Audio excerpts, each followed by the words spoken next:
Welcome back to the channel, bird enthusiasts. Today, we are venturing deep into the humid, emerald-canopied jungles of Southeast Asia to uncover the secrets of a bird that is far more than just a pretty face with a unique tail. I'm talking about the Greater Racket-tailed Drongo. Imagine walking through these dense woods and hearing a symphony of different species, a hawk, a babbler, even a squirrel, only to realize that every single one of those sounds is being produced by this one clever bird.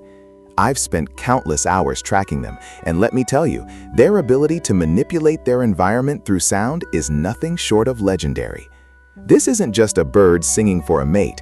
This is a tactical genius at work, a creature that has evolved to use sound as a tool for survival and social dominance. We're going to dive deep into why this bird is considered the ultimate intelligence officer of the avian world. Before we get into their incredible mind games, let's talk about the physical tools that make the Greater Racket-tailed Drongo so iconic. The first thing you'll notice are those two long wire-like outer tail feathers that end in distinct paddle-like rackets.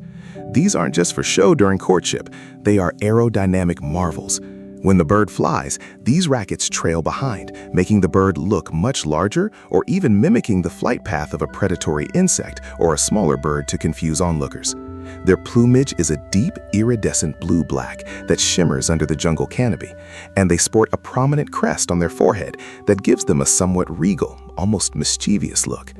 Watching them up close, you can see how every feather is designed for both stealth and display, a perfect balance for a bird that lives by its wits and its wings. The true claim to fame for this species is its vocal mimicry. They are the undisputed heavyweights of the forest soundscape. It's not just that they can copy other birds, it's the sheer accuracy and variety of their repertoire.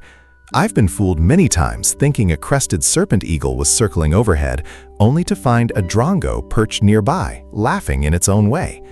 Scientists have noted that they don't just mimic for fun, they learn the languages of the species they live around. This allows them to communicate across species boundaries, often acting as a sort of hub for information in the forest. When they mimic, they capture the pitch, the timbre, and the urgency of the original callers so perfectly that even the species being mimicked can't tell the difference.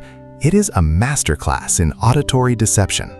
One of the most fascinating behaviors I've witnessed is how these birds use their mimicry to secure a meal. The Greater Racket-tailed Drongo often joins mixed species foraging flocks, which are groups of different bird species moving through the forest together to stir up insects. But the Drongo isn't just a passive member. It acts as a self-appointed sentinel. It watches for predators and gives genuine alarm calls to protect the group. However, every now and then, when it sees a smaller bird find a particularly juicy insect, the Drongo will let out a false alarm call of a predator. The other birds drop their food and dive for cover, leaving the Drongo to swoop down and steal the abandoned prize. It is a calculated move that requires a high level of cognitive processing, knowing what others are thinking and how they will react to a specific sound. When we talk about bird intelligence, we often focus on crows or parrots, but the Drongo belongs right there at the top of the list. Their brain-to-body ratio is impressive, but it's their social intelligence that really stands out. They possess what researchers call theory of mind, the ability to attribute mental states to others. They know which birds are easily fooled and which ones aren't. They even vary their false alarm calls. If they use the same fake hawk call too many times, the other birds might start to ignore it. So the Drongo switches it up, mimicking a different predator to keep the deception fresh. This level of strategic thinking is rare in the animal kingdom. It's like watching a high-stakes game of poker, where the Drongo always has an ace up its sleeve, or in this case, a voice in its throat. Despite their reputation as tricksters, they are incredibly dedicated parents. Their nests are usually cup-shaped, made of fine twigs and fibers, and perched high in the canopy to avoid ground predators. But a high nest isn't enough protection in the jungle. This is where their aggression comes in. A Drongo will not hesitate to mob much larger birds, including hawks and eagles, if they get too close to the nesting site. They use their agility to dive bomb the intruder while letting out piercing, screeching calls that are meant to disorient. Interestingly, other smaller, more vulnerable birds often choose to nest near Drongos. They trade a little bit of stolen food for the security service the Drongo provides. It's a complex social ecosystem where the drongo is the feared but respected protector of the neighborhood. While many birds go silent as the sun sets, the Greater Racket-tailed Drongo is often active during the twilight hours. This is a magical time in the forest when the soundscape shifts. The drongo takes this opportunity to practice its most complex arrangements. Sometimes they will sit in the moonlight and produce a medley of every sound they've heard throughout the day, mixed with their own metallic, bell-like whistles. It's almost as if they are rehearsing or consolidating their memories. Being in the forest at night and hearing this solitary bird perform a one-man show is a haunting and beautiful experience. It reminds us that for this bird, sound is not just a utility, it's an identity. They are the storytellers of the jungle, keeping a record of every neighbor through the echoes of their calls. In the complex hierarchy of the jungle, the drongo often acts as a mediator or a leader of information networks. Because they can mimic so many species, they can actually direct the movement of mixed flocks. If a drongo decides it's time to move to a more productive part of the forest, it might use specific calls to signal the rest of the group. Other species have learned to trust the drongo's complex signals, even if they get cheated occasionally. It's a fascinating look at how cooperation and exploitation can exist in the same relationship. They are essentially the influencers of the avian world, possessing a social capital that allows them to thrive where other, more specialized birds might struggle. They don't just survive in the jungle, they command it. The hunting style of the Greater Racket-tailed Drongo is a spectacle of agility. They are primarily insectivores, and they catch most of their prey on the wing. This is known as hawking. They sit on a prominent perch, eyes scanning the air, and when a moth or a beetle flies by, they launch themselves into a dizzying array of twists and turns. Those racket tails act like rudders, allowing them to make sharp, sudden movements that most other birds can't replicate. It's not just about speed, it's about precision. I've seen them snatch a dragonfly right out of the air and return to the same branch in a matter of seconds. Their large, slightly hooked beaks are perfect for crushing the hard exoskeletons of their prey, ensuring they get every bit of protein they need to fuel their high-energy lifestyle. Why did the drongo develop such extreme mimicry and a unique tail? Evolution doesn't happen by accident. In the dense tropical forests, visibility is often low. Sound becomes the primary way to communicate and understand the environment. By mastering mimicry, the drongo gained a competitive edge that allowed it to inhabit a wide range of niches. They aren't restricted to one food source or one social group. Their rackets, while appearing cumbersome, might actually serve as a distraction for predators like forest falcons. A predator might strike at the trailing rackets instead of the bird's body, giving the drongo a second chance at life. Every aspect of this bird, from its voice to its tail, is a testament to millions of years of adaptation in one of the most competitive environments on Earth. Across its range in Asia, from India to Indonesia, the drongo holds a special place in local folklore. In many cultures, they are seen as protectors or as messengers of the forest spirits. Their ability to speak in the voices of others has led to myths about them being the keepers of secrets. Some local hunters even listen to the drongo's calls to know if there are predators or large game nearby.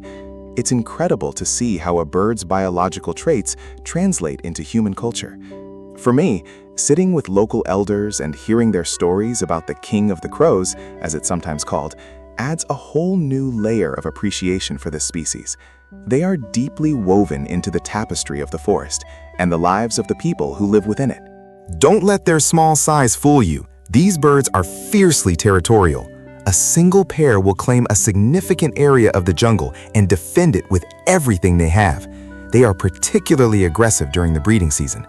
I've seen a drongo chase away birds 5 times its size just by using sheer intimidation and relentless diving. They use a specific set of harsh, metallic rattling calls to signal their boundaries. If an intruder doesn't leave, the drongo will escalate to physical confrontation. This territoriality ensures that they have exclusive access to the best nesting sites and the most abundant food sources. It's a tough life, but the drongo is built for the challenge, proving that intelligence and grit are a formidable combination. One of the most profound things about studying drongos is what they reveal about the other animals in the forest. Because they mimic their neighbors, you can actually learn about the local biodiversity just by listening to a single drongo. They act as a living record of the ecosystem. In areas where certain bird species are declining, the drongo might stop mimicking them, or conversely, they might be the last voice of a species that has moved on. It's a bit like a social mirror, reflecting the health and diversity of the environment. As a researcher, I find this aspect of their behavior incredibly valuable for conservation monitoring. By listening to the manipulator, we gain insights into the entire community it manipulates. As humans encroach further into wild spaces, the Greater Racket-tailed Drongo has shown a surprising amount of resilience. Unlike some forest specialists that disappear at the first sign of disturbance, drongos can often be found at the edges of plantations and even in large suburban gardens. They've adapted their mimicry to include human-related sounds, like whistles or the sounds of domestic animals. This flexibility is a key part of their survival strategy. They aren't just stuck in the past, they are constantly updating their software to match the changing world around them. While they still thrive best in primary forests, their ability to navigate the human-altered landscape gives me hope for their long-term survival in an ever-changing world. Every time I watch a drongo, I'm struck by how much intent there seems to be behind its actions. It doesn't just react to the world, it acts upon it. Whether it's choosing which call to mimic to get the best reaction, or deciding when to intervene in a fight, every move seems calculated. This level of agency is what makes them so captivating to watch. They aren't just moving through the forest, they are playing it like an instrument. To understand the drongo is to understand the power of information. In the jungle, knowing what others know and using that against them is just as important as having sharp talons or fast wings. They are the ultimate strategists of the canopy. While there are many species of drongos, the Greater Racket-tailed is truly the giant of the family, not just in size, but in personality. Other drongos, like the black drongo, are also clever and aggressive, but they lack the sophisticated mimicry and the elaborate tail ornaments of our subject today. When you see them side by side, the difference is clear. The Greater Racket-tailed has a presence that demands attention. Its tail rackets flow behind it like twin ribbons, and its vocal range is significantly broader. It's the difference between a high school actor and a Shakespearean master. Studying these differences helps us understand how specific evolutionary pressures can lead to the development of extreme traits in one species, while others remain more conservative. Despite their adaptability, the Greater Racket-tailed Drongo still faces threats. Habitat loss is the biggest one. Large-scale deforestation removes the ancient trees they need for nesting and the complex ecosystems that provide their food. Without the orchestra of the jungle, the drongo has nothing to mimic and no one to trick. Conservation isn't just about saving one species, it's about saving the entire network of relationships that the drongo is a part of. When we protect the jungle for the drongo, we are protecting thousands of other species that it interacts with every day. I'm working with local groups to ensure that these intelligence officers of the forest always have a home to patrol and a song to sing. As we look to the future, there's an interesting connection between the natural intelligence of the drongo and the artificial intelligence we are building today. Both rely on pattern recognition, learning from the environment, and social manipulation. By studying how a bird with a tiny brain can achieve such complex cognitive tasks, we can gain new insights into how to build more efficient and adaptive AI. Nature has had millions of years to optimize these processes, and the drongo is one of its finest examples. It's a reminder that we are surrounded by biological computers that are often more advanced than our best technology. The more we learn from the drongo, the more we realize how much more there is to discover about the nature of intelligence itself. As our journey through the world of the Greater Racket-tailed Drongo comes to an end, I hope you've gained a new level of respect for this incredible bird. They are more than just mimics. They are the clever, brave, and slightly mischievous heart of the Asian tropics. Their story is a reminder that in the wild, I just hear a drongo telling the story of the entire jungle in a single, perfectly mimicked breath.